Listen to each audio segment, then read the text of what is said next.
is about the role of philosophy. But first of all, I would like to tell you that we need to understand what philosophy is and how this subject arrived into the field of such a debate as science. We have also this fundamental question that did the Greeks invent philosophy for the first time ever? How can we approach it and how can we describe it as a philosophy and philosophical subject? Our lecture will include scope of philosophy, and this philosophy we have to discuss the scope and nature of philosophy because we know or we all need to know that philosophy is created when the mind turns from practical matters of avoiding danger and uncertainty to a form of critical inquiry in which its own resources are objected and subjected to critical scrutiny.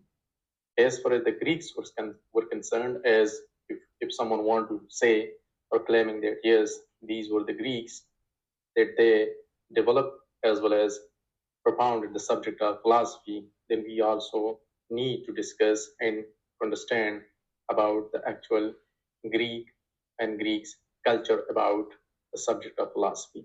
So the ancient Greek word transformed inquiry from an essentially practical or ritualistic religious enterprise into a form of abstract and theoretical thought. Was there something about the Greeks or their culture that brought about this transformation? The Greeks' relation to their gods, who had large but limited powers and business of their own mind, was one influence. The fact that the religious establishment had little authority to pronounce on ultimate questions of reality was another. Moving towards understanding our lecture, the lecture theme is about that why is it that whether the subject is philosophy or mathematics or biology or political science, even economics, our thoughts constantly recover to the ancient Greek world as we search for origins. There are theories that it had to do with the sunshine, clean air, a slave economy, and abundant seed food, which provided leisure hours for the affluent. But other kingdoms had greater physical resources, yet never produced a semblance of philosophical thought and practice. The breadth and depth of ancient Greek accomplishments are too vast for single theories to embrace. We have to divide our lecture into such an argumentative way to discuss arguments one by one, and then we will reach towards the understanding of philosophy as well as philosophical subject. Before we can address the question of whether the Greeks invented philosophy, we must be clear as to just what the invention is. What is philosophy and what is it of such a nature that any people can be said to have invented it? Above all, we should, our thoughts always go back to the Greeks to find the origins of our modern thought. The basic factor is that why are we going to go Greeks or ancient Greek to find out modern world origin? There is no known society so limited in its thought and practices as to be totally unphilosophical. For the very existence of a society requires the recognition and solution of problems that are philosophical in the nature of things. Why not begin the history of philosophy with Buddha, Confucius? What about the scientific, medical, and engineering achievements of ancient Egypt and the mathematical discoveries of India? So too, with great literary works. We also know that the India and Egypt, they taught philosophy, mathematics, and other sciences, but their name as well as the names of their philosophers, they are unknown to the world. But there is a difference between folk wisdom and philosophy. Philosophy tests the most fundamental beliefs, convictions, and values that we have. And central to this process is criticism of society, of received wisdom, of oneself. Argument number second includes, yet in most settings, including the most developed and modern ones, the philosophy employed in addressing such matters is a most practical affair, arising out of the need for an intelligible world. in the face of danger and uncertainty. This took place from the first time Homo sapiens dropped from trees. Children raise pre-philosophical questions.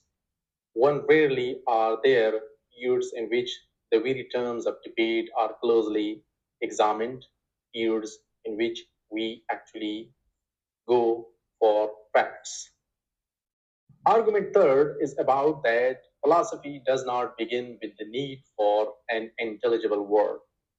The need for an intelligible world begins with the fearfulness of pre-philosophical, pre-literate societies facing an unpredictable world of change and trying to make sense of it. The ancient Greeks felt themselves to be outside of divine order, strangers in world, self-determining. They found themselves among peoples whose behavior they did not understand. Despite their oracles, priests, folk wisdom, and Olympian deities, there was no ultimate authority on matters of truth in their culture. We need to know about Greek civilization. Was it the Greek civilization behind the emergence of philosophy? So we have to discuss what is about Greek civilization. Earlier and perhaps greater civilization failed to reach an academic level of inquiry. Is it a common mistake to think that civilization somehow matches up with philosophical and abstract modes of understanding? Great civilization come about by solving practical problems, occasionally willpower and inspired patronage aid a lasting and influential record of artistic and literary merit. Did it arise from the unique nature of Olympianism? The Olympian gods were largely unconcerned with human life and largely separate from the spheres of humans who were left to solve their own problems. The Greeks and the Greek religion are usually for the period was not a state religion, but neither was Greek society.